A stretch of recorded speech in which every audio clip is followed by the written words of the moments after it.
이번에 공부를 영원히 쓰고 그리고 감격한 그런 마음으로 여러분들과 선임으로 함께 하게 된 김동일 교사입니다. 저는 순신대학교 신학대학원을 졸업했고요. 85회 졸업생입니다.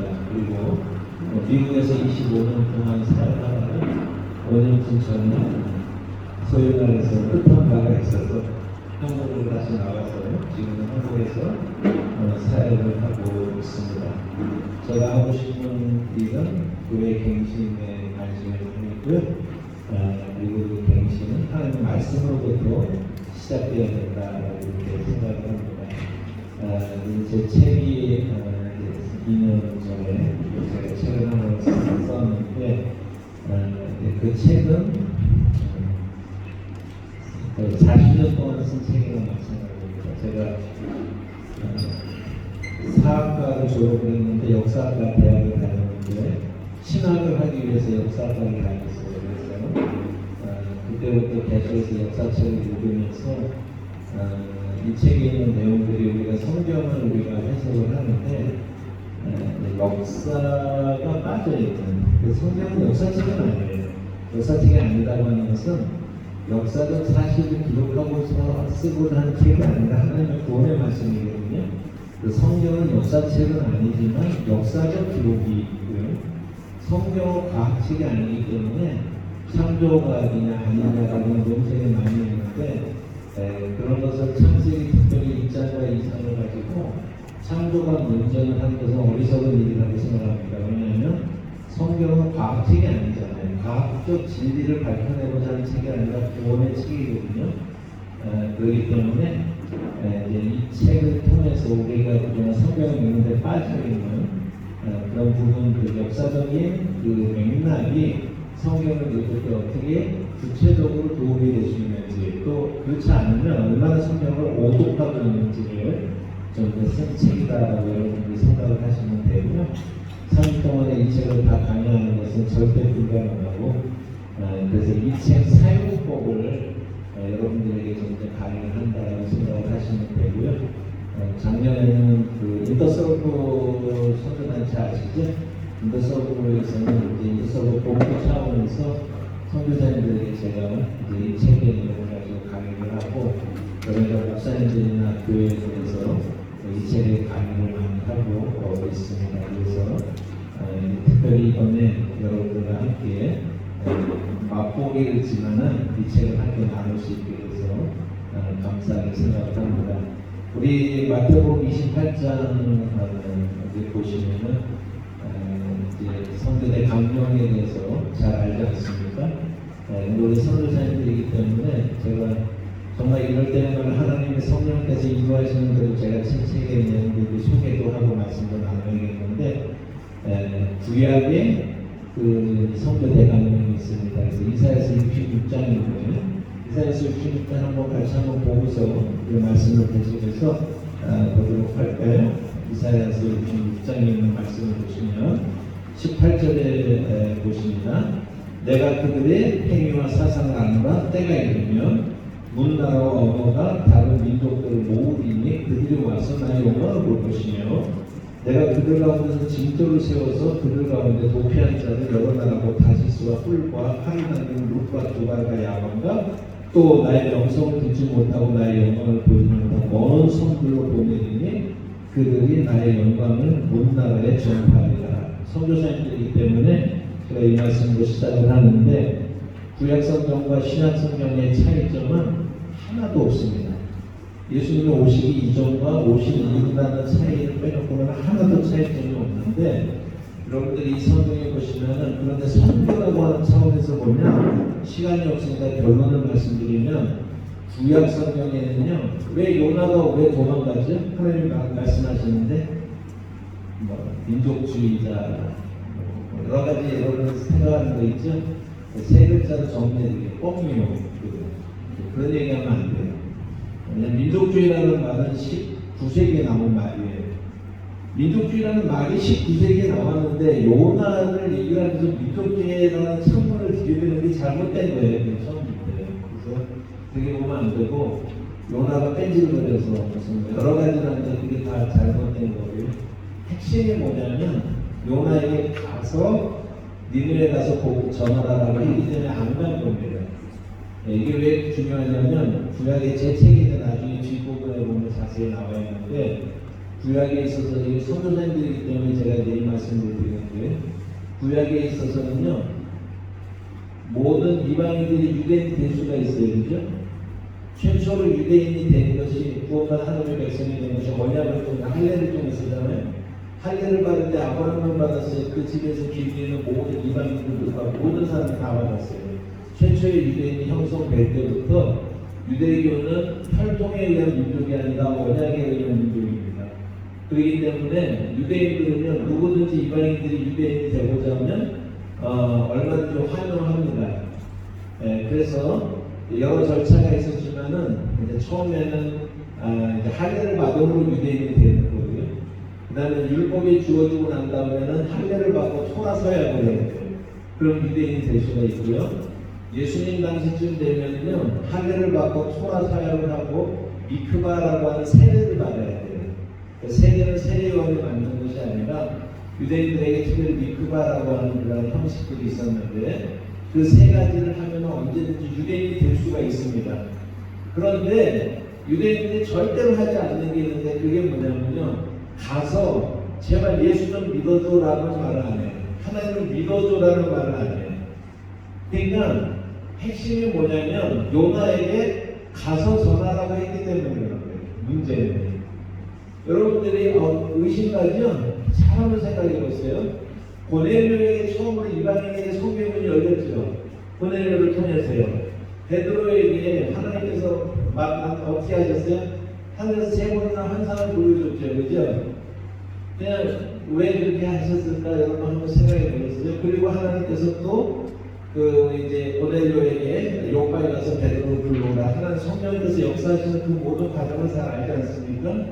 근데 왜 이렇게 복잡하게 하셨을까? 왜 그러냐면 이방인에게 가서 복음을 전한 최초의 케이스가 고넬료 사건이고요. 그러니까 잘 보세요. 베드로에게는 하나님께서 이미 마태복음 28장의 말씀 다 주셨죠. 베드로를 직접 너희가 가서 모든 족속으로 옛날에는 저를 성경에 읽을 때 너희는 가서 모든 족속으로 제자를 삼아 아버지와 아들과 성령으로 죄를 주고 내가 분만 모든 것을 가르쳐 지키게 하라는 말을 들었을 때마다 저는 처음 말이 오면 너희는 가서라고 그랬잖아요. 가서라는 말을 그냥 사진 정도로만 생각을 했어요. 근데 이게 결정적으로 중요한 말이에요. 너희는 가서 모든 족속으로 제자를 삼다라고 하는 거예요. 베드로는 그 얘기 직접 들었죠. 그죠? 근데 베드로가 고넬료 전도하고 난 다음에 자기 몸으로 제자들한테 아주 혹독하게 비난을 당했죠. 왜 그래요? 이방인에게 가서 복음을 전했기 때문에. 근데 베드로가 뭐라고 설득을 합니까? 나도 가고 싶어서 간 것이 아니라 성령님께서 이런 과정을 통해서 다 하심으로써 이방인에게 가서 복음을 전하는 것이 하나님의 뜻이구나라고 그 얘기를 구구절절 설명을 하고 나서야 그 제자들도 이해를 하기 시작을 했고 이방인 복음에 향한 문이 항상 열렸다는 걸 여러분 다 아시죠? 그러면 예수님께서 직접 제자들에게 너희는 가서 복음을 전하라고 말하는 그 제자들도 가는데 어떻게 해서 꺼려했죠? 얼마나 꺼려했어요? 하나님께서 어떻게 하셨어요? 야 임마 내가 너 가라고 했잖아. 왜 안 가? 이런 게 하지 않고 하나님이 침착하게 세 번이나 환상을 보여주는 그런 여러 가지 세팅을 통해서 이방인을 향해서 복음을 전하는 가서 복음을 여는 것이 얼마나 새로운 길인가라고 하는 것을 이해하시잖아요. 하나님은 베드로 얘기하는 거예요. 지금은 베드로보다 800년, 600년 전에 요나를 생각해 보세요. 요나한테 가서 전하라고 그러면 요나가 네 가겠습니다. 가겠어요? 베드로가 하늘에서 더러운 것이 내려갔을 때 먹으라고 했을 때 먹었어요? 안 먹었어요? 하나님 말씀하셨는데 하나님 말씀하셨는데 안 먹었잖아요. 왜 나한테 더러운 거 먹으라고 합니까? 요나에게 대비해볼까요?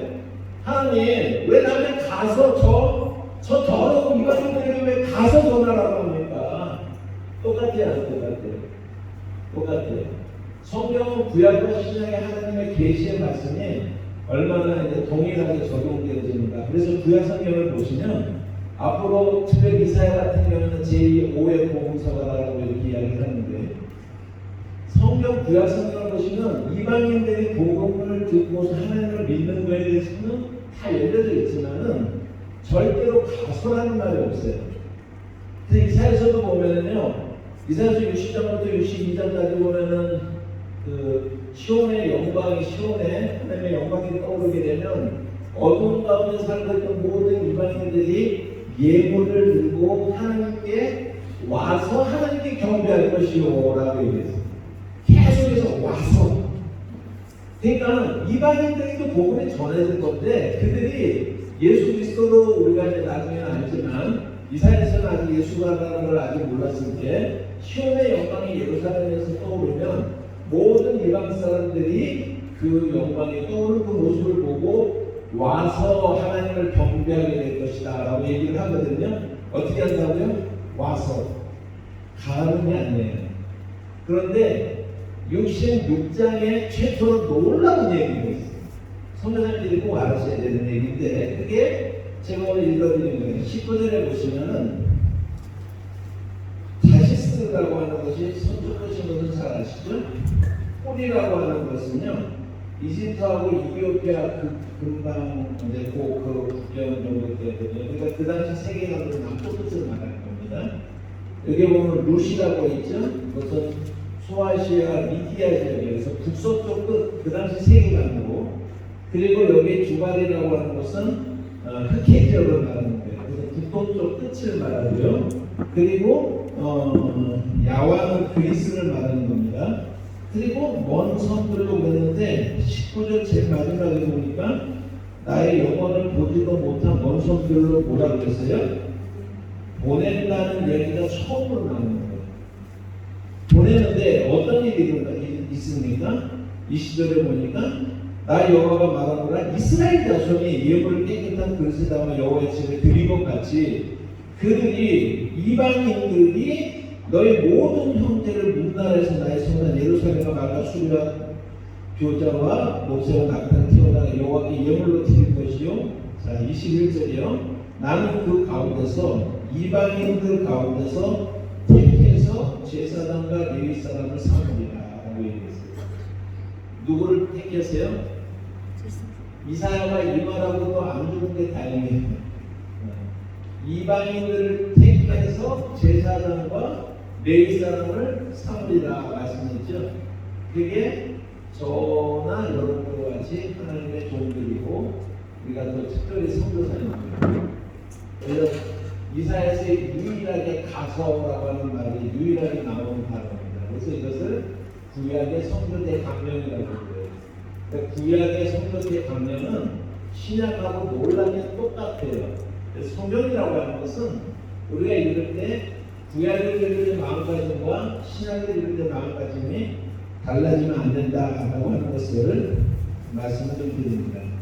뒤에 있는 그림을 보시면 여러분이 이제 샌프란시스코에 가시면 금무교라고 이제 그 사진이 있는데 지금은 금무교가 더 멋있는 그런 게 너무 많이 있기 때문에 금무교가 제일 멋있는 것은 아닙니다. 그러나 1937년에 금무교가 완성이 됐을 때는 홍콩공항의 기적이다라고 얘기를 했습니다. 여기 보시면 우리가 잘 아는 현수교라고 그러잖아요. 그래서 이제 기둥같이 이렇게 세워지는 게 두 개가 있죠. 그러니까 메인스팬이라고 얘기를 하는데 그 메인스팬의 그 사이가 1289m인데 그 사이에 아무것도 없잖아요. 밑에 이렇게 기둥이 없이 다리가 놓여졌잖아요.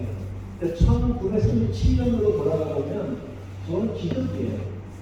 근데 저게 어떻게 장력, 버텨주는 무게를 버텨주고 그 위에 수많은 차들이 다니고 지금까지도 잘 버텨주고 있지 않습니까? 그것이 어디로 해야 되죠?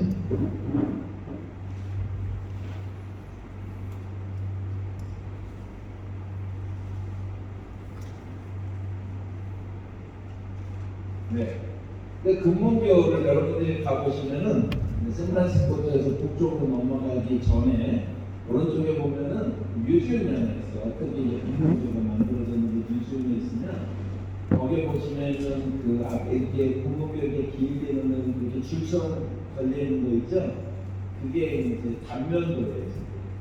우리는 89cm니까 92cm니까 거의 1m 정도 돼요. 근데 그 장력을 어떻게, 그 무게를 어떻게 버티냐면요, 저 하나가 이렇게 보여주는 게, 이렇게 보여주는 게 철사 같은 것들이 이렇게 꼬여 있는 철사들.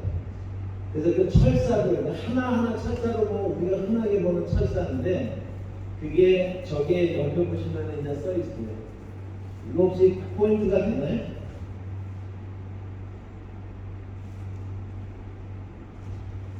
포인트. 네.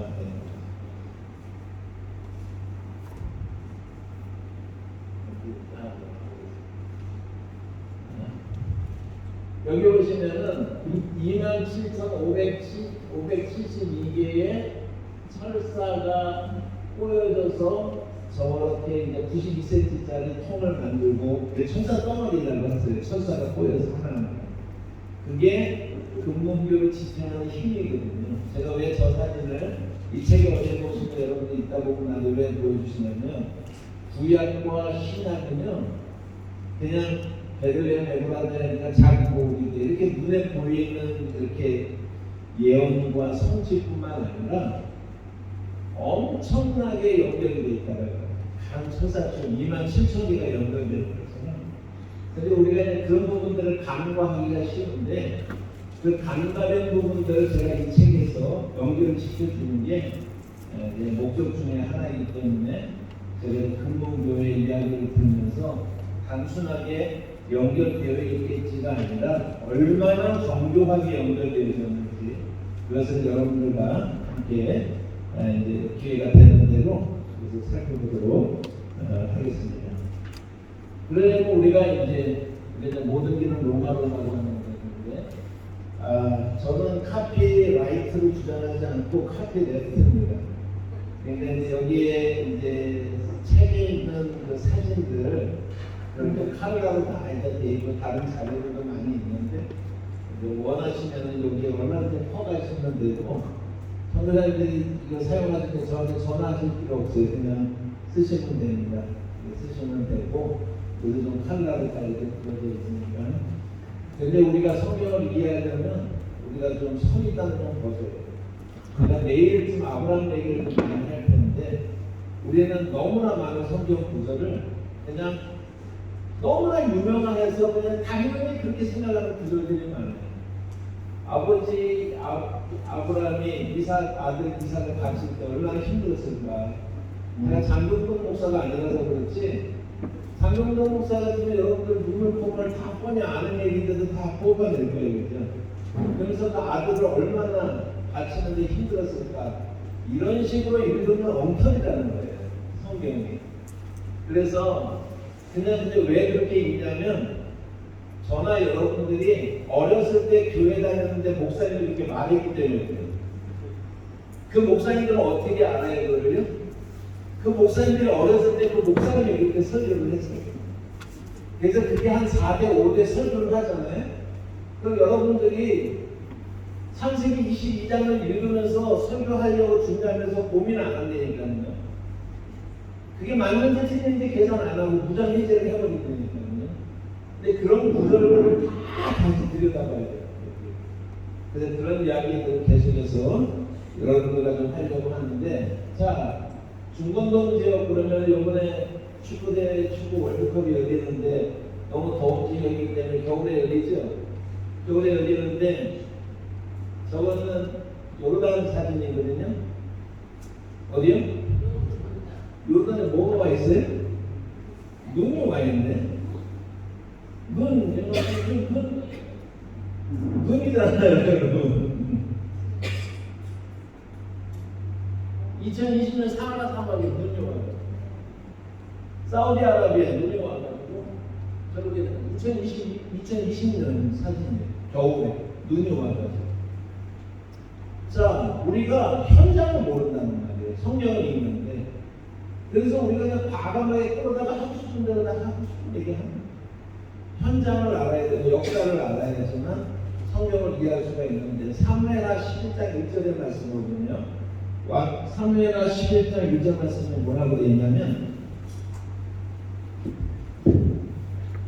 그 해가 돌아와 왕들이 출전할 때가 되네. 그렇습니다. 그러려니 그렇게 굉장히 있는데 그게 아니고 겨울이 되면 눈이 오기 때문에 고대 사회는 전쟁이 자동적으로 휴전입니다. 전쟁을 할 수가 없어요. 이동을 할 수가 없기 때문에. 어디 얘기하는데? 중국독재 얘기를 합니다. 전쟁을 할 수 없고 자동적으로 전쟁이 휴전되다가 성경이 뭐라고 그래서 그 해가 돌아오냐 봄이 됐어요. 눈이 녹기 시작했어요. 작년에 싸우다가 마저 못 싸운 거 다시 싸울 때가 됐으면 이 얘기에 성경에 그렇게 써있죠. 그러니까 역사를 분명하게 이해하고 문화와 환경을 정확하게 이해를 하게 되면 성경이 보이기 시작한다는 거예요. 그렇기 때문에 제가 그런 이야기들을 우리가 같이 여러분들과 좀 해보도록 그렇게 하겠습니다. 제가 이제 그 책에 보시면은 이게 이제 퍼즐 같은 건데 퍼즐 2,000개 맞춰보신 적 있으십니까? 3,000개까지는 있어요. 고생 많이 하신 편이죠. 퍼즐 10,000개 맞추시겠어요? 네. 대단하시네요. 3,000개까지 맞추시면 대단한데 퍼즐 3,000개를 어떻게 맞히는지 아십니까? 완성된 그림이 있기 때문에 맞추는 거예요. 그림 없으면 3,000개 맞출 수 있어 없어요? 절대로 못 맞춰요. 성경을 읽을 때 제가 말씀드렸는데 왜 저 퍼즐 얘기를 하냐면 성경을 읽을 때요 하나님의 구원의 계시의 말씀이라고 하는 그 전체 그림에 대한 믿음이 있기 때문에 성경에서 우리가 자신감을 가지고 퍼즐을 맞추든지 맞춰보면 퍼즐이 맞더라라고 하는 게 제 책의 거예요. 그러니까는 소위 말해서 자유주의자들은 성경에 하나님 말씀이라는 걸 안 믿기 때문에 문제가 됐죠. 소위 말해서 복음주의자들도요 똑같이 문제가 있어요. 무슨 문제가 있냐면 기복신앙이나 권영의 신앙이나 이런 거는 유사품이라고 그러거든요. 유사품이 훨씬 더 위험해요. 왜 위험한지 아세요? 자유주의에 대해서는 우리가 벌써 마음속 경계가 있잖아요. 그죠? 근데 복음주의 진영이라고 말하면서요 여러분들 만약에 권영의 신학에 대해서 얘기를 하게 되면 성경을 읽는 순간에 우리 마음의 문장이 해제가 되기 때문에 거기다가 독약을 집어넣는 거랑 마찬가지예요. 약을 쓸 때 유사품은 그 약이 정품이 아니잖아요. 몸을 더 해롭게 하는 거예요. 성경을 읽어놓고 딴 소리 하면 해롭게 하는 거예요. 여러분들이 히브리서 11장 1절 말씀을 보면 믿음은 바라는 것들의 실상이에요. 보지 못한 것들의 증거들 다 아시는 얘기죠. 그렇죠? 자, 그래서 우리 어떻게 얘기합니까? 어떤 사람이 비즈니스를 하는데 영끌을 해갖고 1억을 모아갖고 비즈니스를 하는데 뒷돈이 없어요. 뒷돈은 하나님께 맡기는 거예요. 이제 나머지 대부분들은요. 그래가지고 우리가 비즈니스 할 때 개업 예배할 때 히브리서 11장 1절 그 믿음은 뭐라 그랬어요? 바라는 것들의 실상이에요. 보이진 않지만 보이지 않는 것의 증거라라고 얘기를 하잖아요. 그죠? 그걸 믿음이라고 우리가 가르치기 때문에 개업 예배 가서 할 때 이렇게 얘기합니다. 하나님, 이 비즈니스가 연말까지 또이또이가 되게 해주시고 전문 용어를 좀 썼습니다. 똥똥이 좀 되게 해주시고 그것도 전문 용어인가? 하여튼 수지 타산에 맡게 해주시고 내년에는 하나님께서 우리 비즈니스를 키워주셔서 100배로 키워주세요라고 그러는데 들은 얘기가 있어요. 뭐냐면 믿음은 바라는 것은 실상이라고 그랬죠. 좀 크게 누려야죠. 크게. 입을 크게 벌리라고 그랬잖아요. 그러니까 이왕 기도하는 건데 10,000배, 1,000배로 비즈니스를 키워주시고 3년 후에는 대기업을 일으켜주시고 이런 식으로 기도를 하고 매일같이 할 수 있다 이렇게 막 하고서 하나님께서 믿음을 바라는 것들의 실상을 의심하지 않습니다. 믿습니다. 그러면 돼야 안 돼요. 그러니까 망하기 좋은 방법이거든요. 근데 제가 말하는 건 한국교회가 성경을 이렇게 해석해 왔다는 거예요. 그런데 제가 그냥 과장되게 얘기하지만 무슨 얘기 하려고 하는지 아시죠? 그런데 그게 올바른 해석이냐라고 하는 거예요. 그러니까는 히브리서를 읽을 때마다 핍박이라고 하는 걸 생각을 해야 되는데 자, 초대교회 때 핍박이 왔을 때 믿음을 지켜서 순교한 사람들을 만들어서 도망간 사람들을 만들었어요. 자지 팍스가 순교자라는 책을 안 썼으면 좋았을 건데 그분이 순교자라는 책을 써가지고 초대교회는 핍박이 오면 다 순교한 줄 알아요. 실제로는 포리가도 도망갔었잖아요. 도망간 사람들이 너무너무 많은 거예요. 그러니까 히브리서는 이런 상황 속에서 주어지는 거예요. 그래서 히브리서 3장 1절에 보면 믿음의 주요 온전케 하시는 예수를 깊이 생각해라. 이 얘기가 무슨 맥락이냐면 핍박이 오니까 사람들이 막 도망가고 있거든요. 그러니까요, 잠깐 형제요, 참여요, 잠깐만 도망가지 말고 잠깐만 믿음의 주요 온전케 하시는 예수를 어떻게 하거든요? 한번 깊이 생각해라. 도망가기 전에, 신앙에서 떠나기 전에 예수가 당신을 버린 적이 있느냐, 포기한 적이 있느냐, 왜 당신이 핍박받다고 도망가려고 하느냐. 이게 히브리서 3장 1절에 말하자면 이제 주제예요. 그런 주제 속에서 히브리서 10장에 이렇게 넘어가게 되면 이제 그런 맥락 속에서 이제 읽게 되는데 무슨 말씀이 있냐면요. 모이기를 피하는 어떤 사람들의 수고가 하지 말고 오직 권하여 그날이 가까움으로써 더 크게 하자. 히브리서 10장 24절입니다. 3절입니다. 그 근처에서 좀 전에 나이가 좀 드니까 성경이 자꾸 이사를 가가지고 여러분들이 저는 가만히 있는데 성경이 이사를 자꾸 가가지고 성경 저 목사님 강사라고 성경을 한 구절 틀렸다는 거 그걸 잘하는 삼지 마시고요. 제가 자꾸 이렇게 앉아서 보면 이제 이사를 가자 했습니다. 그 구절을 보면서 우리가 뭐라고 그러냐면 특별 새벽 기도를 준비했는데 성도들이 안 올 것 같으니까 뭐라 그래요? 모이기를 피하는 어떤 사람들의 습관 같지 말고 좀 새벽 예배 몇 시간 모이고 여러분 몇 시간 모입시다. 주일날 몇 시간 모이고 몇 시간 모이자고 모이기를 피하는 어떤 사람들의 습관 같지 말고 오직 번화에 그날이 가까울수록 바로 몇 시간 모이자 라고 성경을 해석하면 안 된다는 거예요. 이 말씀이 무슨 말씀이냐면 모이기를 패하는 어떤 사람들을 했을 때 패한다라고 하는 것은요 폴쉐이크는 말이에요. 백슬라이드는 말이에요. 말하자면 예수를 떠나는 어떤 사람들 핍박이 왔다고 했죠. 근데 모이기를 패하는 사람들이 있어요. 그 말은 백슬라이드에서 예수님을 배반하고 도망가는 사람들이 있는 거예요. 그런 사람들의 모습을 따라가지 말고 이걸 우리는 수요일에 나오라는데 쓰고 있는 거예요. 특별 새벽기도 나오라는데 세우라고 이러니까 이 구절을 갖다가 이 거룩하고 장엄한 구절을 갖다가 모이기를 피하는 예수님을 버리고 떠나가는 어떤 사람들 습관 같지 않지 말고 오직 서로 인커리지 하면서 우리가 하루를 더 살았으면 주님을 만나는 날이 하루가 더 가까운 겁니다. 왜 우리가 믿음을 떠납니까? 서로 건너여서 더욱더 우리가 믿음 안에서 머무십시다라고 하는 것이 그게 히브리서 10장 24절에는 말씀이랍니다. 이해하시겠어요? 그러니까 우리가 이런 구절을 어떤 분께 써먹는지 아시겠어요? 뭐가 잘못되는지 아시겠어요? 기복주의라든지 하여튼 이런 식으로 성경을 자의적으로 소원수리책으로 성경을 사용해서는 안 된다고 하는 것입니다. 거기서 저러분들 성경 한번 보시면요. 히브리서 10장 한번 볼까요? 히브리서 10장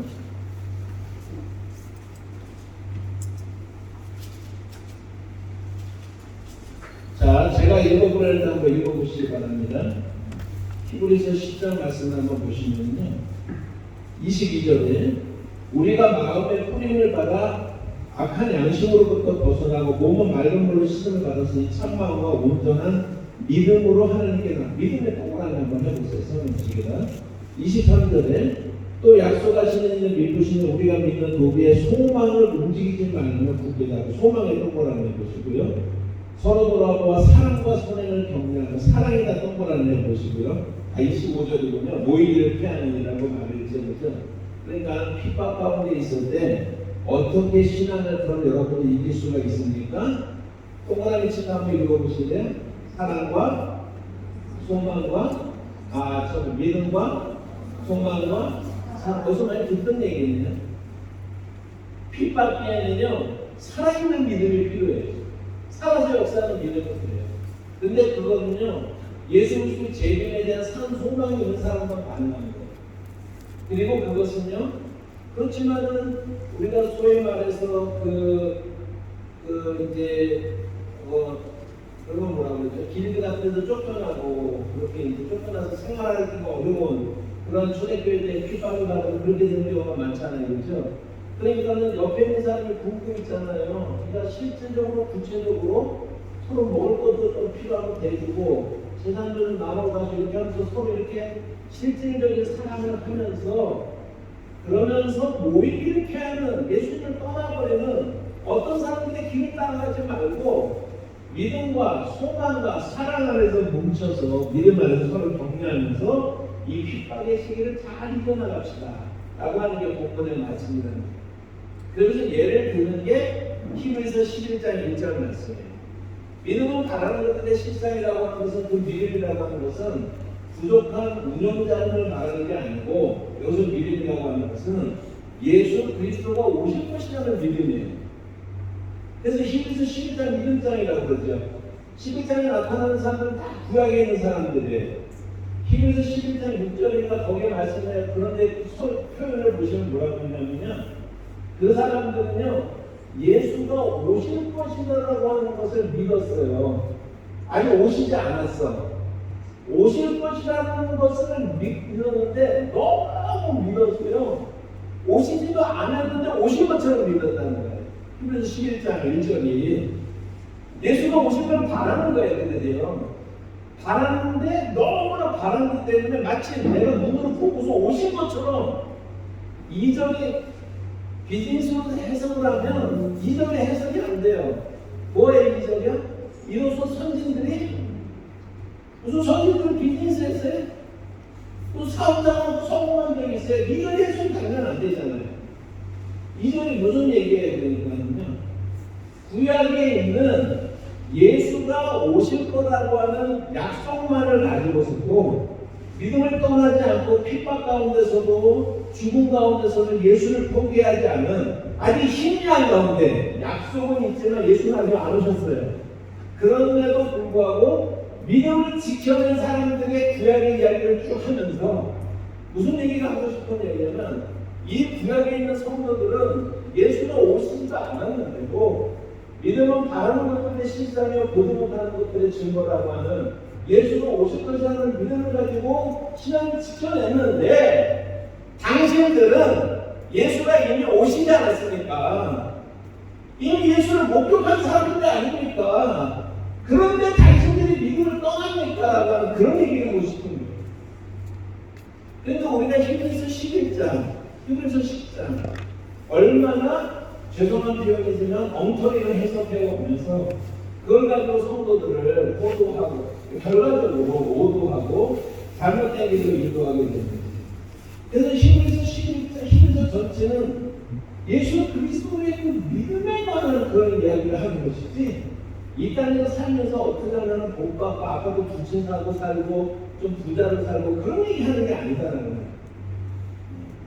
제일 황당한 건 성전제 그 얘기할 때 여러분들 부자 못하 저도 가난한 목사이긴 합니다만 우리가 이제 성경을 우리가 해석을 할 때 그런 부분들이 잘못 해석하는 거다라고 하는 것을 좀 말씀을 좀 드리고 싶습니다. 제 책에서는 우리가 성경을 분석적으로 읽는 데는 익숙해요. 그런데 홀리스틱으로 통전적으로 그래서 성경이 무엇이냐라고 하는 것에 있어서 부족하기 때문에 통전적으로 성경, 신약과 구약을 통전적으로 성경을 읽어보자 하는 것이고요. 두 번째로 제가 여러분들에게 말씀을 드리는 건요. 엔트로포센트릭이라고 하는 것은 인간 중심적으로 성경을 읽는 거예요. 아까 히브리서 11장 믿는 자에게는 넣지 못할 일이 없다라고 하는 일은 탈수 엉터리 빌리버서 4장 10절로 다 엉터리로 푸는 거거든요. 인간적으로 풀어서 그래요. 자기 소원수리 책으로 푸는 거예요. 그런 것들이 아니라 데오센츄릭이라고 하는 것은 하나님 관점에서 성경을 읽어보잖아요. 하나님 관점에서 성경이 정말로 무슨 이야기인가. 세 번째 이 책에서 얘기하고 싶은 것은 우리는 내러티브에 대해서 얘기를 하잖아요. 그래서 모세 오경의 4분의 3이 5분의 3이 내러티브라고 이렇게 이야기를 하고 아브라함 내러티브로 읽어야 된다고 그러는데 좋아요. 그런데 아브라함은 내러티브로 읽기 때문에 하나님의 내러티브가 안 나타나요. 왜냐하면 아브라함이 너무 위대해요. 아브라함 이야기가. 그러면은요 너무 위대한 아브라함을 왜 읽어요, 여러분, 성경을? 죽었다 깨어나도 못 따라갈 거 아니에요, 그죠? 왜 아브라함을 왜 선교해요? 어차피 죽었다 깨어나도 못 따라갈 사람인데 그 사람은 태어날 때부터 위대한 믿음의 조상으로 태어났잖아요. 믿음의 아버지로 태어났잖아요, 그죠? 우리가 감히 따라갈 수 있어요, 없어요? 왜 읽게 해요? 좌절감만 느끼게? 성경이 우리 화독은 책입니까? 그런 게 아니라 메타 내러티브를 알기 때문에. 그러니까 내러티브들이 메타 내러티브하고 어떤 관계가 있는지에 대해서 고려하지 않고 성경을 읽기 때문에 제가 여기서 이제 여러분들에게 강의를 하는 동안에 다 이런 관점에서 이야기를 할 거예요. 통전적으로 성경을 읽어야 된다.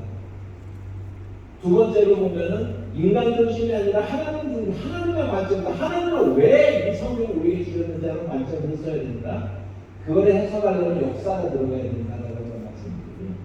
그 다음에 내러티브가 나쁘다는 것이 아니라 메타 내러티브 속에서 내러티브를 생각하지 않으면 엉터리로 해석하는 경우가 너무나 많다라고 하는 것들을 그런 것들이 있기 때문에 이런 관점에서 제가 여러분들에게 말씀을 드립니다. 그래서 성경을 읽을 때는 이제 두 가지의 굉장히 중요한 언어가 있는데 하나가 뭐냐면 언약이라고 하는 거예요. 다 알죠? 언약이라고. 두 번째는 계시라고 하는 건데 계시를 먼저 말씀을 드리면 계시를 여러분들 다 아시는데 여러분들이 신학생한테 아니면 여러분들이 이제 선교한 그 이제 사람들에게 그 사람들도 설명할 수가 있어야 되잖아요. 계시라고 하는 것은 뭐냐면 하나님이 당신을 드러내셨다라고 합니다. 여러분 우리는 하나님에 대해서 알 수 있어요, 없어요? 인간의 출발점은 하나님에 대해서 알 수가 없어요. 근데 우리는 하나님에 대해서 알아요, 몰라요? 많이 알죠. 어떻게 알아요? 하나님이 당신을 계시해 주셨기 때문에 아는 거예요. 내가 어떤 존재라고 말씀을 해주셨기 때문에 아는 거예요. 여러분들이 김동일 목사를 눈으로 보고 나서 저 사람이 김동일 목사라는 걸 아는 것이지 그거 왜 제가 나타났기 때문에 아는 것이지 여러분들이 강사 김동일 목사 누군가 있겠지 이 정도로 하고 말 거 아니겠어요? 성경은 절대적으로 하나님께서 자기를 스스로 드러내서 왜 인간을 만들었는지 또 하나님께서 어떤 의도가 있고 어떤 목적이 있고 어떤 결과를 가지고 계신지 하나님께서 미리 자신을 드러내서 말씀해 주시는 것이 성경이에요. 그걸 특별 계시라고 얘기하는 거예요. 그러니까 계시라고 하는 것은 그런 관점이에요. 하나님이 당신을 드러내 주신 이게 정의입니다. 그래서 우리가 하나님에 대해서 아는데 적용을 해봅시다. 이 계시는 성경에는 두 가지 특징이 있는데요. 하나는 뭐냐면 점진성에 올려 있어요. 그러니까 창세기 3장 15절에 보면은 여자의 후손이 뱀의 후손의 머리를 상하게 할 거라고 했잖아요. 그래서 뱀의 후손은 여자의 발꿈치를 상하게 할 것이다. 그 자체를 가지고서는 그것이 예수라는 얘기인지 아무도 몰라요. 그런데 예수가 오신 다음에 예수의 빛으로 조명을 거기다 비춰보니까 그 예수 얘기였잖아요. 그죠? 그러니까 그 당시에는 어둡다는 얘기예요. 어두운 곳에서 점점 환해지는 곳으로 계시가 발전하고 있어요. 그러니까 우리가 성경 전체를 이해하려면 이 용어를 이해해야 되고요. 또 하나는 뭐냐면 계시의 통일성이에요. 자, 창세기 3장에서 우리 3장 15절에 그걸 이제 프로토타입 이방겔리온이라고 얘기를 하는데 원시복음이라고 우리가 얘기를 하잖아요. 이게 예수님인 걸 알죠, 그죠? 그러니까 자, 예수님이 이 땅에 오신 뒤에 인간을 구원하기 위해서 이런 방법을 해도 안 되고 저런 방법을 해도 안 되고 이놈 새끼는 얼마나 뺀질거리는지 모르겠어요. 그래서 막판에 아유 이놈은 니네가 내 마음 모르겠어 그래서 내가 아들을 줄게 그냥 이렇게 해서 만들어진 플랜 B가 아니다라는 거예요. 예수의 이야기는 플랜 A라는 거예요. 창세기부터 요한계시록에까지 예수의 이야기는 플랜 A다라고 하는 게 통일성이에요. 이제 그거를 제가 설명을 하면 이렇게 할 수가 있는데, 자, 원시복음 안에도 십자가가 있어요. 그리고 전반적으로 십자가가 보이죠, 그죠? 이게 좀 흐려서 그런데 원래는 좀 더 잘 보입니다, 여러분들이. 거기 보시면 그런데 원시복음에서 예수를 발견하기가 쉽지 않아요. 점점 환해지는 거예요. 마태복음 11장 말씀을 보면은 세례 요한이 제자들을 보내가지고 예수에게 당신 오실 자인지 아니면 우리가 누굴 또 기다려야 되는지 한번 물어보고 와라 라고 얘기를 하잖아요.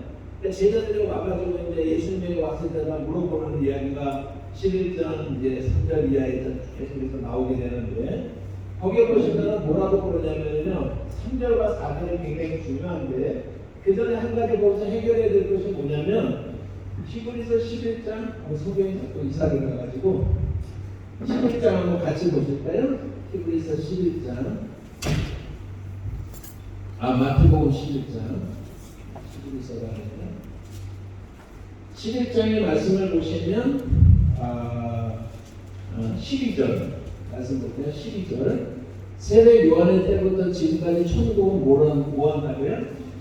침노를 당하느니 라고 얘기를 했어요. 자, 그러니까 천국은 누구의 것이라고요? 침노하는 자예요. 침노하는 거예요. 척 들어가서 뺏는 거죠. 이런 거 설명해 보신 적 있죠? 그렇죠? 하면서도 좀 찝찝하죠. 그러면 천국을 가려면 침노해야 돼. 열심히 해서 침노를 해서 천국을 뺏어야 되는데 왜 찝찝할까요? 우리가 그 전에 무슨 얘기를 많이 했냐면, 구원을 은혜로 받아야 행위로 받아요. 은혜로 받는다는 얘기를 매일 했는데 이 구절을 보니까 천국은 뭐라고요? 행위의 은혜예요. 그거는요, 행위잖아요. 침노하는 자가 침노해서 또 이겨야 돼. 그런 자가 구원을 받는다라고 이렇게 구절이 돼 있어요. 그러니까 그때 성경의 해석이 다르면 그건 잘못 해석을 하는 거예요. 성경은요, 일관돼요. 한번 계시에 대해서 말하잖아요. 창세기나 요한계시록이나 일관됩니다. 은혜에 대해서 말하잖아요. 창세기부터 요한계시록까지 일관돼요. 내일, 모레 계속해서 제가 그런 얘기를 계속 하게 될 건데, 이 구절은 해석을 잘못하고 있는데, 이 구절은 무슨 뜻이냐면요, 하나님의 때가 꽉 차서, 아까 카이로스 얘기했잖아요. 하나님의 때가 꽉 차서 이제 예수가 오셨어요. 예수가 오셨는데 폭력적인 세력들이, 사탄이라든지 세상이라든지 폭력적인 세력들이 예수가 오시는 것을 막아서지만은 그러나 하나님의 때가 되었기 때문에, 그러면 하나님이 이 땅에 침투해서 들어오시는데, 그러니까 우리가 침투해서 찾아가는 게 아니고 하나님의 시간표에 따라서 예수 그리스도가 우리 가운데, 이 땅 가운데 힘있게 역사할 때 이 땅에 있는 폭력적인 그러한 사탄이나 폭력적인 세상이 예수의 오심을 막아낼 수가 없다라고 하는 그런 뜻이에요. 그래서 여러분들 이제 주석 같은 데를 보시면 그렇게 주석이 달려있는 데가 많이 있을 거예요. 우리는 그냥 안 보기 때문에 그래요. 왜냐하면 우리 할아버지 때부터 그 얘기를 들어왔잖아요. 그죠? 그래도 찝찝한 거예요. 이거는 우리가 노력해갖고 침투해서 전쟁에서 이겨서 얻은 구원이 아니고, 하나님, 아까 뭐라고 했어요?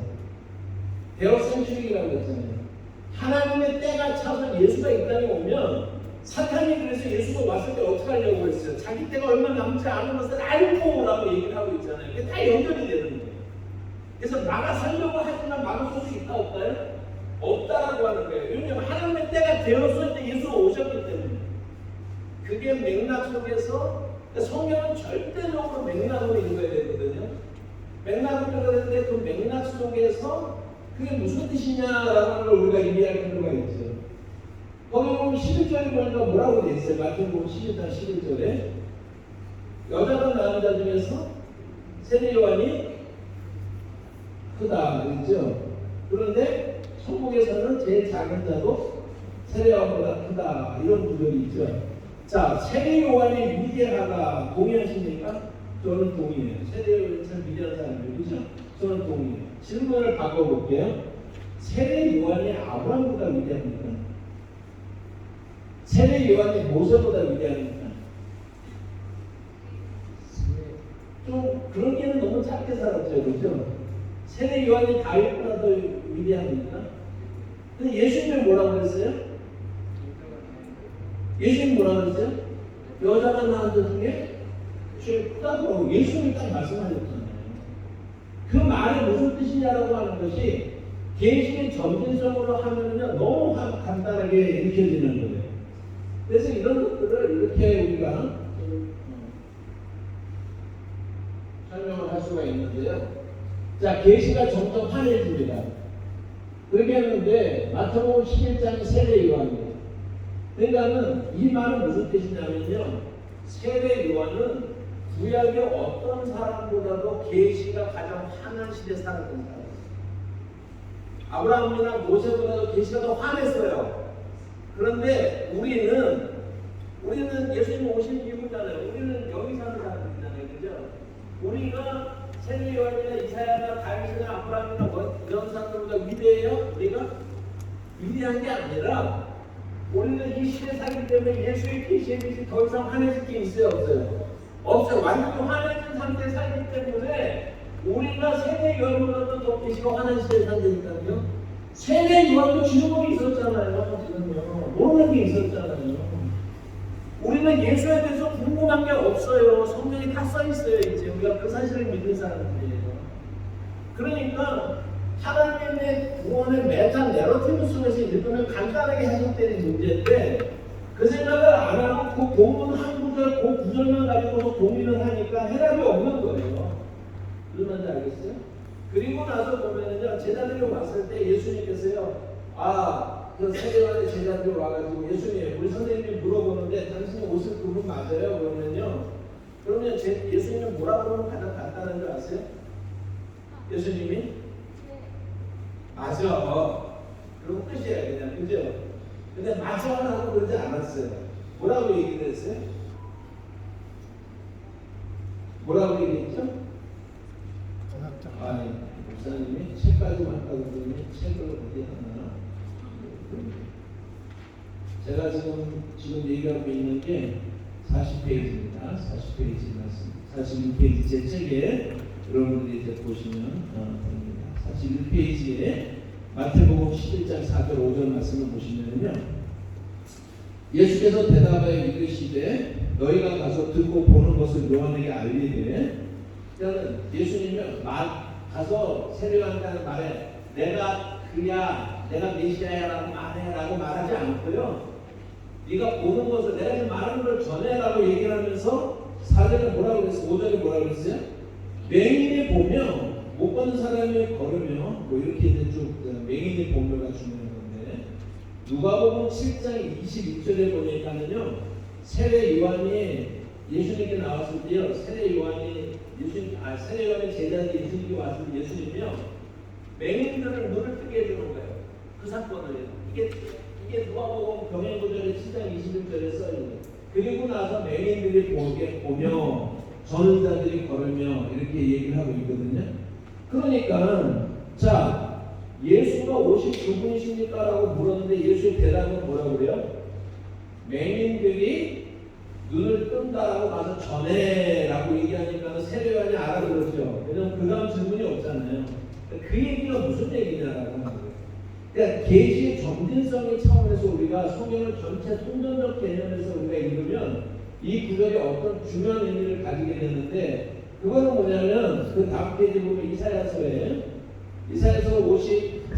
35장의 말씀에 42페이지를 볼까요? 제 책에 42페이지 보시면 이사야서 35장에 그때의 맹인의 눈이 밝을 것이며, 제일 밑에 이사야서 42장 6절에 보면 거기 보시면 7절에 뭐라고 했어요? 43페이지에 내가 누번자의 눈을 밝히며, 이게 뭐냐면 주의 기뻐하는 종이 나타날 것인데, 그 주의 기뻐하는 종의 노래라고 하는 게 이사야서 42장부터 53장 사이에 주의 기뻐하는 종의 노래 텍스트가 있거든요. 그런데 그게 뭐냐면 장차 주의 기뻐하는 자가 오면, 다시 말하면 예수가 오시면 이런 일이 일어날 것이다 라고 말을 했는데, 그 중에 하나가 뭐냐, 가장 중요한 게 뭔지 아십니까? 이사야서에 두 번이나 나타나는 게 뭐냐면 메시아가 오면 그가 맹인들의 눈을 뜨게 해줄 것이다 라고 얘기했어요. 자, 이게 왜 중요한지 성경은 이렇게 이제 풀어가는 거예요. 보십시다. 자, 예수님 오셔서 죽은 자를 살리셨어요? 안 살리셨어요? 자, 어떤 능력 있는 주의 종이 조용기 목사님은 천국 가는지 잘 모르겠어요. 본인도 잘 몰랐나 봐. 그래서 순복음교회 조용히 목사님 돌아가셨는데 우리 목사님 천국 가셨습니다 하고 배너를 걸어놓은 거 보고 제가 저분들이 잘 모르는구나. 여러분 사람이 죽었는데 우리 목사님 천국 가셨습니다 왜 써놨어요 거기다가? 네? 뭐 좋아하시는 분도 있겠지만은 어쨌든 자 보십니다. 어떤 목사님이요 죽은 자를 살렸어요. 안전뱅이를 고쳤어요. 뭐가 더 위대해요? 네? 죽은 자를 살린 거. 죽은 자를 살렸어요. 맹인의 눈을 뜨게서 뭐가 더 위대해요? 죽은 자를 살리는 게 왕짱이잖아요. 이게 다 킹 먹는 거잖아요. 그냥 다 죽은 자를 살리면 끝나는 거잖아요.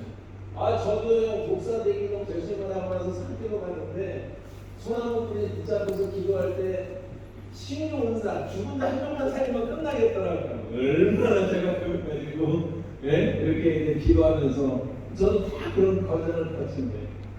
그런데 계시라고 하는 차원에서 보면 맹인이 눈을 뜨는 게 가장 중요해요. 자 보십시다. 구약시대 때 죽은 사람이 살아난 적이 있어요 없어요? 유대인들이 죽은 자가 살아나면 놀라기는 하지만은 이 처음 본 일이야 그러겠어요 안 그러겠어요? 그건 아니잖아요. 그죠? 운동병자도 보시고 그 구약에도 다 나타나잖아요. 그죠?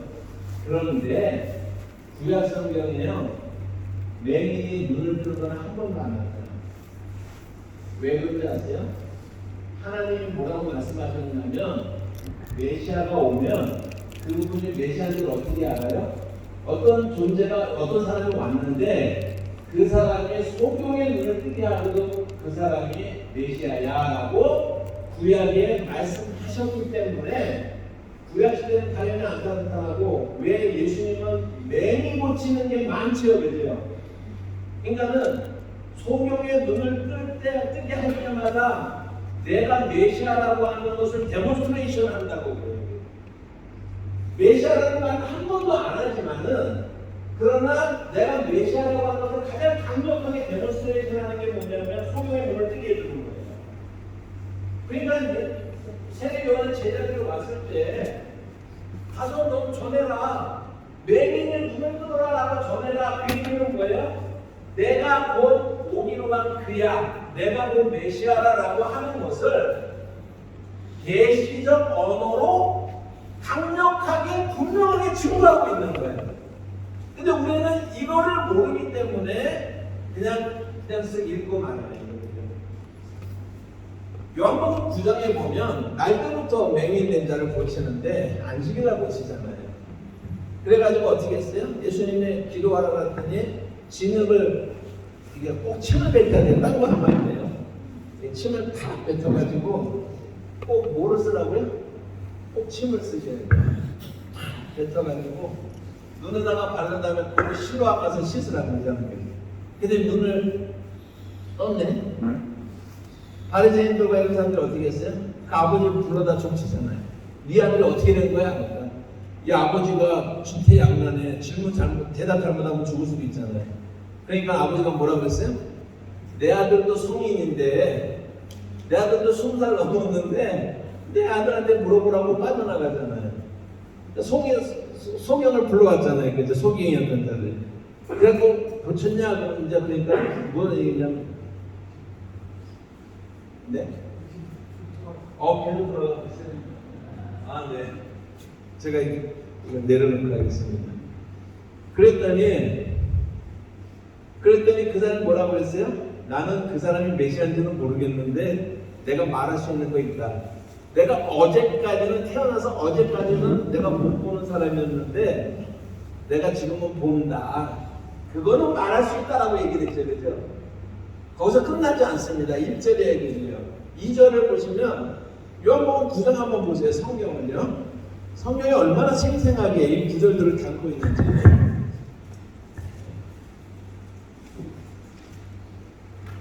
요한복음 9장이 제 책에 나와 있는데요.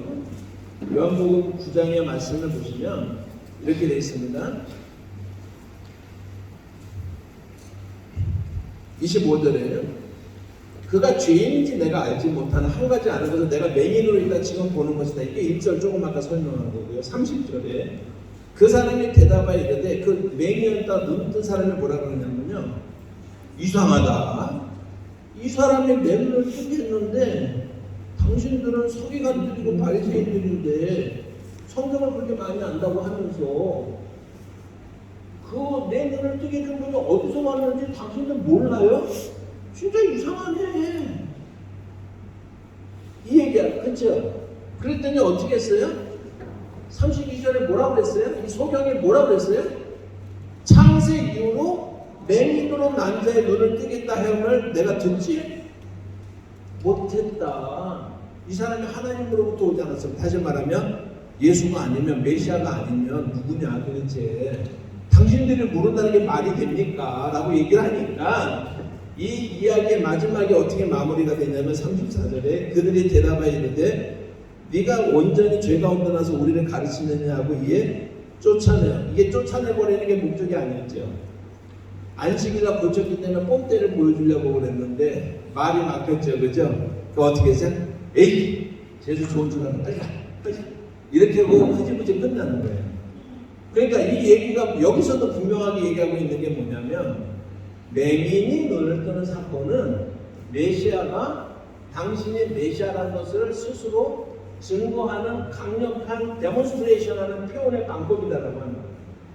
이게 계시로 성경을 읽을 때 보여지는 거예요.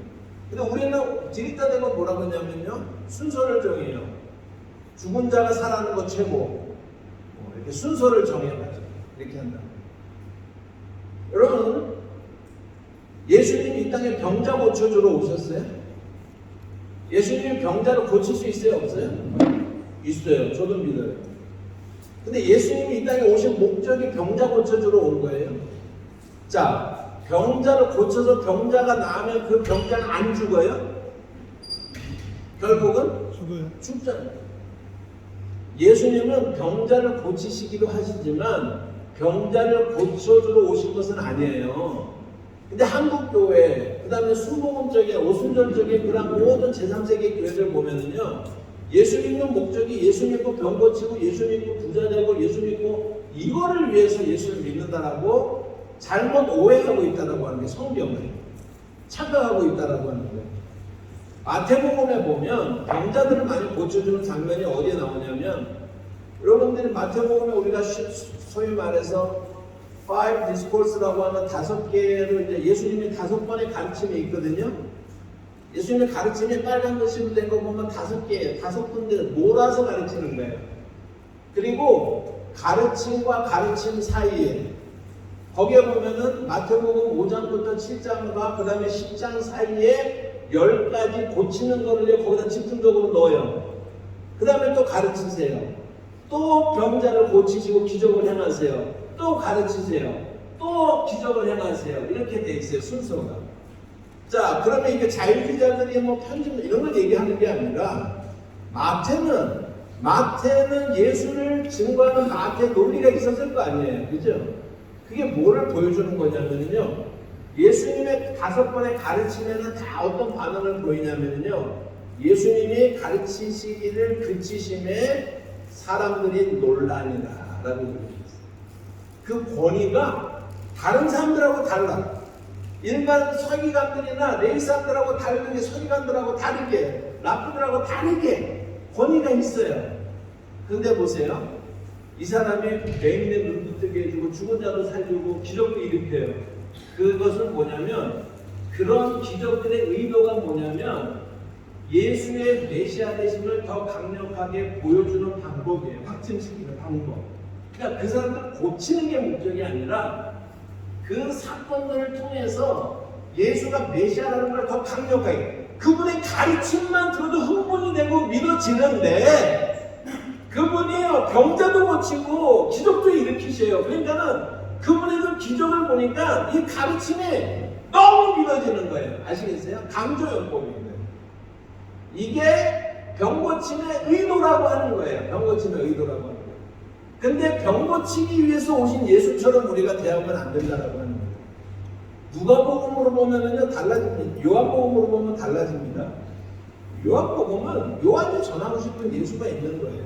그래서 요한복음은 첫 번째 1장이 서론이라고 그러고요. 2장부터 11장이 표적의 책이라고 그러고요. 12장까지 13장부터 20장까지가 영광의 책이라고 하고요. 그 다음에 21장이 부록이다 이렇게 되어 있어요. 이게 이렇게 되면 요한복음이 끝납니다. 근데 왜 영광의 책이라고 그러냐면 예수님이요 십자가에 죽으시는 장면이 이제 나오기 시작하거든요. 13장부터 20장까지요. 그런데 그 표현에서 요한복음은요 예수님이 십자가에 죽으시고 고난당하시고 이런 표현이 한 번도 안 나와요. 내가 영광을 입을 때가 되어 인자가 영광을 입으러 갈 때가 되었다. 지금이야말로 내가 내 영광을 입노라. 영광이 어쩌고저쩌고. 그래서 십자가를 영광으로 표현해요. 왜 그럴까요? 이게 요한의 신학이에요.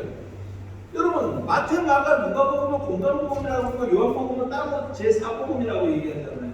관점이 다르거든요. 어떤 특별히 관점이 다르냐면 마태, 마가, 누가복음은 인간으로서 오신 예수를 강조하고 있어요. 공통점이. 그래서 공통된 관점으로 보는 시놉틱스라고 하는 공통된 관점으로 보는 거예요. 그런데 요한복음은요 처음부터 하나님이에요. 잘 생각해 보세요. 하나님이 태어나서 깨갱 이러다가 이제 컸어요. 이렇게 막 이상해요 안 이상해요? 이상하잖아요. 그래서 탄생 기사가 안 나오는 거예요. 자, 제가 요한복음에 예를 들어 가상 찍어내보세요. 나의 하나님 어째 나를 버리시나이까? 이거 요한복음에 있을 것 같아요? 마태복음에 있을 것 같아요? 다 이루었다. 이거 어디에 있을 것 같아요? 이게요 신학을 딱 이해하면 딱 어디 있는지 몰라도 딱 보이거든요. 그러니까 십자가는요 인간으로 오신 예수님은 우리의 질고를 짊어지고 우리의 고난을 대신 지시고 고난 가운데서 죽으시는 장면, 그것도 맞아요. 그러나 요한복음의 관점에서 말하고 싶은 얘기는 뭐냐면요 하나님이신 그분이 영광을 입으시는 장면이기도 해요. 하나님으로서 예수의 십자가는 영광을 입는 장면이에요. 그래서 십자가라는 단어가 안 나와요. 요한복음에서 이해하시겠어요? 그리고 2장부터 12장까지는 표적의 책이라고 했죠. 거기에는 7개만 기적이 7개만 딱 나와요. 7개만. 그런데 그 7개는 목적이 있어요. 그럼 왜 기적과 표적의 차이는 뭐냐면요. 기적은 병자를 고치는 건 기적인데 그 기적이 표적하는 게 있어요. 하나님의 나라의 뭔가를 설명하고 싶어요. 그러니까 이게 목적이 아니라 저거를 설명하고 싶어요. 그랬을 때 표적이라고 얘기하는 거예요. 자, 예수님의 기적 중에 첫 번째가 무슨 기적이에요? 요한복음 2장에 가나의 혼인잔치. 우리 그럼 벌써 설교가 3대지가 나오잖아요. 1대지가 뭐예요? 제가 어떻게 알겠어요? 저도 저 목사님한테 들었고 그분도 그 목사님한테 들은 얘기니까요. 1대지가 뭐예요? 마리아가 포도주가 떨어졌다 그러니까 몇 대가 되지 않았습니다. 그러니까 어머니가 말씀하시니까 듣잖아요. 그러니까 1대지가 뭐예요? 자기 때가 되지 않았어도 어머니 말씀대로 그러니까 부모에게 효도하면 떡 먹을 일이 생기는 거예요. 아파트 두 채를 사는 거예요. 1대지야. 2대지가 있어요. 그 종들에게 뭐라고 그랬냐면요. 가서 예수가 하려는 대로 해라. 그러니까 2대지가 뭐예요? 여러분 예수님이 하려는 대로 순종하면 됩니다. 이게 2대지야. 그럼 떡 먹을 일이 생겨. 3대지가 있어요. 그게 뭐냐면 그 포도주가 더 맛있어. 3대지가 뭐예요? 예수님이 주시는 게 진짜 기쁨이야. 이런 거 세 글자는 뭐라고 한다고요? 뻥이요라고 하는 거죠. 이렇게 해석하면 안 돼요. 근데 제가 여러분들은 이게 절대 그런 것들이 아니라 우리가 얼마나 많이 그런 해석에 젖어왔는가. 제가 몽골에 가서 그냥 그분들 배우지도 못한 분들 정말 계례에 사는 분들 중에서 교사 조금 가르쳐갖고 이제 설교시키고 막 그런 형편이 있는 사람들한테 제가 그냥 조금 이렇게 강의를 했었는데 얼마나 오는지 몰라요. 또 나는 왜 오는지 몰랐어요. 그랬더니요 우리가 잘못 배워서 잘못 가르친 거에 대해서 회개한다고 하면서 한국 교회가 130년 됐잖아요. 140년 됐잖아요. 한국 교회는요 세계 교회에 비하면 어린아이가. 그리고 성경 해석이 아직도 조작돼요. 성경 해석이 지금 제3세계권한테 할 만한 성경 해석을 아직도 하고 있는 거예요. 근데 이제는 그런 성경 해석에서 벗어나야 되는 거예요. 근데 선교사라고 하는 환경이 새로운 신학적인 그리고 새로운 성경 해석에 대한 그런 것들을 빨리빨리 흡수할 수 있는 환경은 아니잖아요. 그렇죠? 그렇기 때문에 이런 시간들을 통해서 여러분들이 자극을 받는 게 중요하고, 그런 면에서 제 책이 여러분들이 차분하게 읽어볼 때 그 제 책이 여러분들에게 도움이 되었으면 좋겠어요. 그런 관점에서 봤을 때 좀 도움이 됐으면 좋겠습니다. 그래서 그러면 가나의 혼인잔치라는 것은 뭐냐면 7개의 표적이라고 그랬잖아요. 그죠? 표적인데 그거는 이런 얘기예요. 자, 예수님께서 이 땅에 오신 것은 하나님의 나라를 이 땅에 가지고 오셨잖아요. 그죠? 근데 이 하나님의 나라를 인간에게 설명을 하는데 설명할 길이 없어요. 여러분, 천호식품에서 남자에게 참 좋은데 설명할 길이 없네. 그거 선전 혹시 기억나시는 분 있으세요? 이거 저는 천호식품이요. 그 인글이 뭐죠? 이게 섞은 거를 가짜로 속여갔다가 망해버렸어요, 그냥. 그래서 너무 안 됐어요. 너무 안 됩니다. 왜냐면 복음을 설명하는 게 진짜 따봉이거든요, 그게요. 자, 말을 잠깐 바꿔볼게요. 예수님이 가지고 오시는 하나님의 나라가 얼마나 좋은지 예수님은 아시죠, 그죠? 인간의 언어로 설명할 길이 없는 거예요. 참 좋은데 설명할 길이 없는 거예요. 자, 그래서 어떤 방법으로 설명하냐면요, 인간 세상에서 가장 좋은 것으로 설명을 하는데 그게 뭐냐면 고대 사회는 혼인잔치예요. 기쁨이 있고 슬픔이 있고 춤이 있고 풍성함이 있고 그런 잔치잖아요, 그죠? 그런데 결론이 뭐냐면 내가 가지고 오는 하나님의 나라는 혼인잔치보다 훨씬 좋은 거야 라고 하는 게 목적이에요. 그 혼인잔치 기쁨의 잔치인데 포도주가 똑 떨어졌잖아요, 그죠? 누가 치워줘요? 예수님이 치워주잖아요. 그게 표적. 진짜 하고 싶은 얘기가 뭐냐면요, 예수님이 가져오는 하나님의 나라의 풍성함에 대해서 설명하고 싶은 거예요. 이 땅에 여러분들이 상상할 수 있는 가장 좋은 것보다 훨씬 좋은 그 하나님의 나라의 이야기가 지금부터 시작된다 라고 예수님은 말하고 싶은데, 말을 해도 우리가 알아들을 수가 없어요. 지금도 우리 잘 모르잖아요. 그러니까 이 땅의 것을 가지고 비교를 통해서 그나마 예수님께서 말씀하시는 거예요. 이해하시겠어요? 그게 표적의 책의 첫 번째예요. 근데 이것은 예수님의 첫 번째 기적으로서 자기의 때가 되지 않았지만 어머니의 말씀 이렇게 나가면 벌써 안 돼요. 성경을 좀 잘못 해석하는 거예요. 두 번째, 세 번째 다 의도가 있어요. 그게 안식이라고 관계돼요. 안식일의 성취라고 하는 말도 되고요. 38년 병자 고치는 거군요. 그 다음에 오병이어 사건 있죠? 오병이어 사건하고 무리를 거르시는 거는요, 6월절하고 관계 있는 거예요. 그 다음에 이제 요한복음 9장에 소경의 눈을 뜨게 해주잖아요. 그거는 초막절의 성취라고 하는 걸 강조하는 거예요. 제가 초막절까지는 꼭 하고 싶은데 될지는 모르겠어요. 거기까지 나가실지도 모르겠는데. 그리고 죽은 자를 나사로를 살리는 게 뭐예요? 예수의 부활에 대해서 상당히 표적하고 있는 거예요. 그러니까 그게 다 구약에 보면 절기들 중에서 안식일과 유월절과 초막절이 예수의 오심하고 직접적으로 연관이 되는 거예요. 그 성취로서 오신 것을 그 하늘에 진짜 그 얘기를 표적하고 싶은 것이지 5,000명 먹이려고 하는 게 아니라는 거예요. 5,000명 먹이려고 하는 게 아니고. 그러니까 성경을 우리가 어떻게 읽어야 되느냐라고 얘기했을 때 통전적으로 구약과 신약이 어떻게 연결되는지 수도 없이 연결된다는 것을 말씀드렸죠. 자, 예수님 먹고 안식이라고 고치네. 병자를 고쳐죠. 예수님은 딱 하고요, 토론하고 이렇게 딱 누구 밟는 거를 좋아하시는 분이에요. 그래서 월요일날 고쳐도 되는데 꼭 안식일날 고치거든요. 네. 왜 안식일날 고치는지 아세요? 안식일은 구원하고 관계되는 날이에요. 아까 안식일하고 6월절 초막절이 중요하다고 그랬죠? 안식일은 뭐냐면 샬롬의 날이에요. 근데 안식일에 병자가 있다는 게 뭐를 말하는 거냐면 샬롬이 없어요. 보여주는 그림을 딱 이해하시겠죠? 샬롬의 날인데 샬롬이 없다니까요. 병자가 있어요. 근데 누가 고쳐줘요? 예수님이 고쳐주죠. 샬롬을 상태로 만들죠.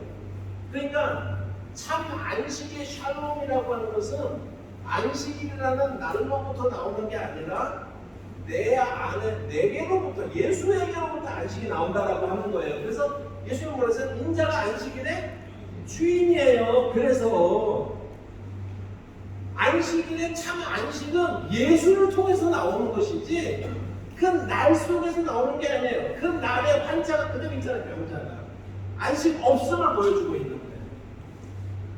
그게 예수님이 안식일날 고치시는 이유거든요. 그러니까 우리가 성경을 우리가 이제 이해할 때 이제 그렇게 계시라고 하는 얘기를 제가 하면서 말씀을 드리는 거예요. 계시는 통일성이 있고 그리고 점진성이 있다. 그래서 맹인을 눈을 뜨게 해주는 것은 그냥 단순히 기적 사건이 아니라 구약에 예언된 것이 어떻게 신약에 가서 성취되는지를 보여주는 강력한 메시아의 표징이다라고 하는 것을 여러분들이 그게 이제 계시라고 하는 이제 단어이고요. 언약이라고 하는 단어가 중요해요. 언약 다 알잖아요. 근데 이제 제 책에 이제 나와 있는데 언약은 시간이 되면 저한테 말씀했어요. 제가 시계를 일부러 안 갖고 다녀요. 자꾸 끝내라 그래가지고 여러분들도 하고 있으면 가면은 2시간, 3시간 계속 가는 겁니다. 저는 안 끝낼 준비가 되어 있는 사람이니까 여러분들이 이제 해주시면 되겠어요. 그래서 거기에 보면 언약이라고 하는 것을 제가 정리를 해드릴게요.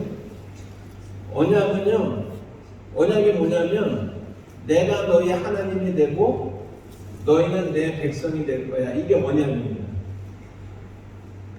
두 번째 베리에이션이 있어요. 그게 뭐냐면 내가 너희 아빠가 되고 너희는 내 자녀가 될 것이다. 할 얘기가 너무너무 많은데 아빠라고 그러죠. 아빠, 아버지 찬양하잖아요. 죄송한데 조금 틀리는 거예요. 그렇게 하는 게 아니고 원래는 아빠라고 하는 거예요. 근데 우리 한국 사람에게는 아빠가 있죠. 샘 적어주면 아빠가 있죠. 그죠? 그런데 로마나 그리스에는요 아빠가 없어요. 스파르타 같은 경우에는 아이가 태어나잖아요. 아이가 태어나면은 얘를 살릴지 죽일지를 국가가 결정해요. 그리고 태어나자마자 데리고 가가지고 요즘 남자가 너무 많이 태어나고 여자가 좀 이제 여자가 너무 많은데 그렇게 결정이 되는 순간에 태어나는 여자들은 다 그냥 태어난가 동시에 죽는 거예요. 죽는 거예요. 그리고 군사 체제를 이렇게 하잖아요. 남자인데 핸디캡을 가지고 태어났으면 바로 죽는 거예요. 스파르타에서는요. 스파르타식 훈련 시키실 분들은 스파르타가 어떻게 했는지를 좀 보시면서 여러분 얘기하셔요. 아테네 같은 경우에는 조금 낫거든요. 사람이 애가 태어나잖아요. 그럼 태어나자마자 신생아를 아버지 앞에 딱 눕힙니다. 아버지가 그 애를 안으면 키우겠다는 뜻이고요. 그냥 들어가면 죽이라는 뜻이에요. 그러면 이 아이를 죽이려고 데리고 나가다가 또 못된 놈들 있잖아요. 그죠?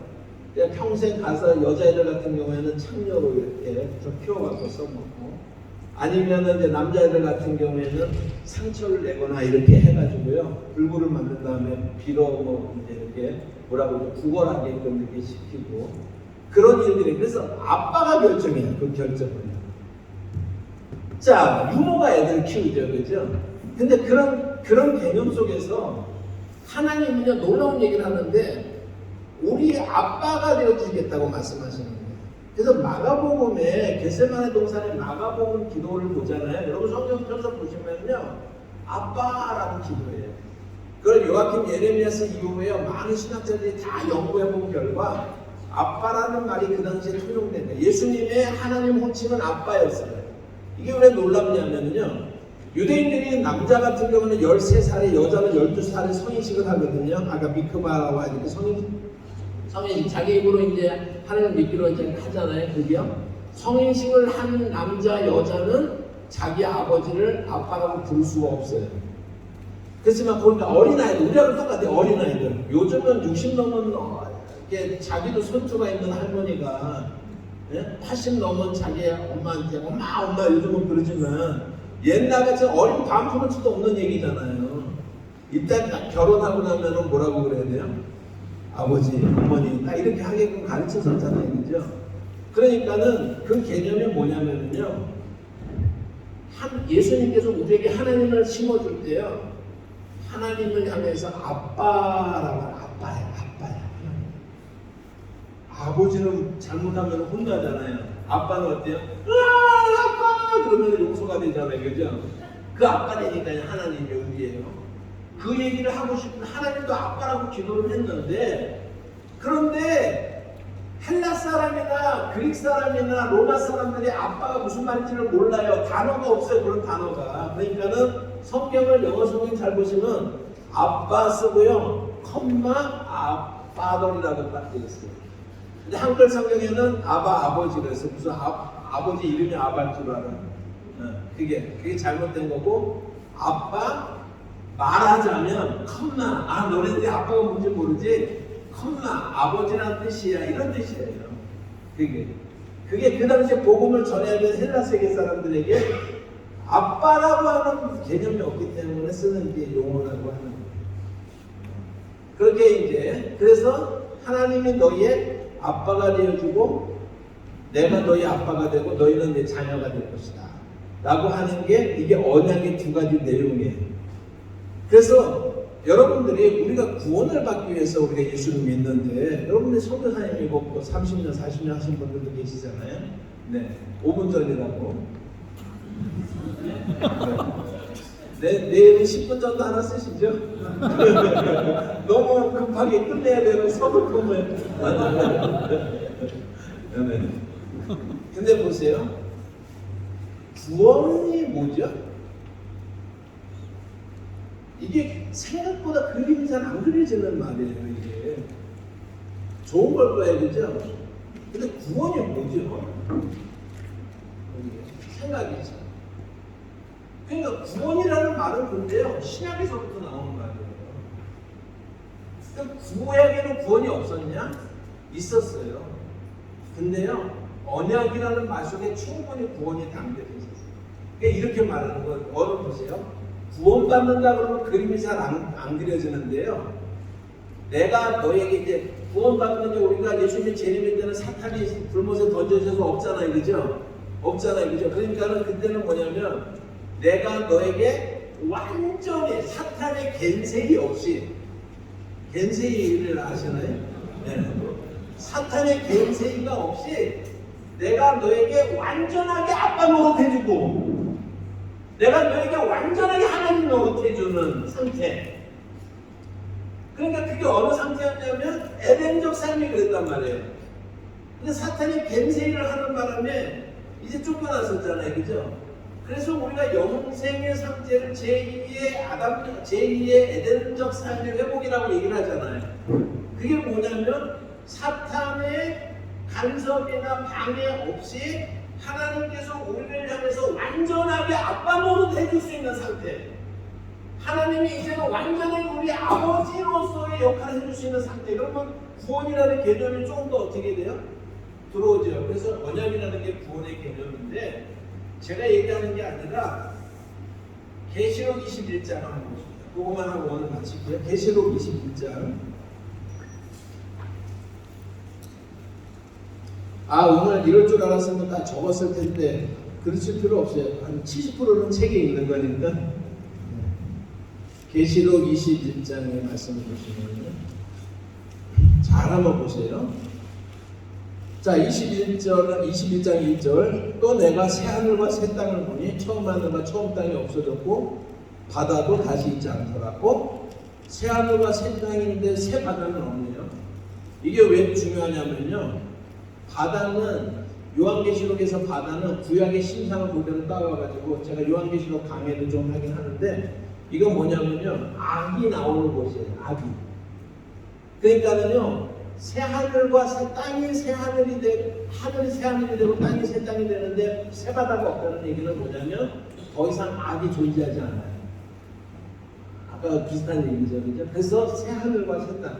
우리가 죽으면 천국 간다는 말은 틀린 말이고요. 천국이 뭔지 내일 그거부터 제가 혹시 잊어버리면 내일 아브라함 얘기하면 그거 잠깐 설명을 드릴게요. 천국과 하나님, 어떤 사람은 하나님 나라 얘기하고 어떤 사람은 천국 가야 된다고 그러는데, 장례식에는 천국 가고 아니면 하나님 나라입니까?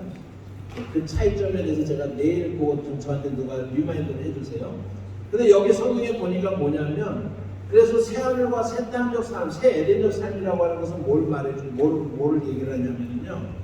자, 4절에 보니까는요. 모든 눈물을 그 눈에서 닦아주시는 다시는 사망이 없고 애통이나 곡하는 게 없어요. 아픈 게 없어요. 왜 그런지 아세요? 3절 때문에요. 내가 들으니 보좌에서 큰 음성이 나서 이르되 보라 하나님의 장막이 사람과 함께 있음에 하나님이 그들과 함께 계시리니 그들은 뭐라고 그랬어요? 하나님의 백성이 되고 하나님은 친히 그들과 함께 계셨어요. 이게 뭐라고 그랬어요? 언약이라고 그랬죠. 제 책에 보면은 구약과 신약의 언약이 어떻게 그런 구절들을 쫙 설명을 해놨거든요. 설명을 했는데 최종적으로 우리가 소위 말해서 새하늘과 새 땅적 삶에 참여하는 게 뭐냐면은요. 눈물도 없고 죽음도 없고 슬픔도 없고 왜 없냐면요. 사탄이 없기 때문에 그래요. 사탄이 없기 때문에 이제는 하나님이 완벽하게 우리에게 아빠 노릇 해주시는 거예요. 그렇게 써있잖아요. 우리 하나님 노릇 해주시는 거예요.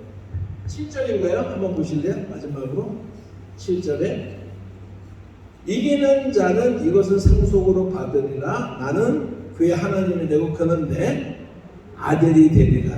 그러니까 최종적 구원의 상태를 언약의 언어로 설명을 하고 있어요. 그래야 안 돼요.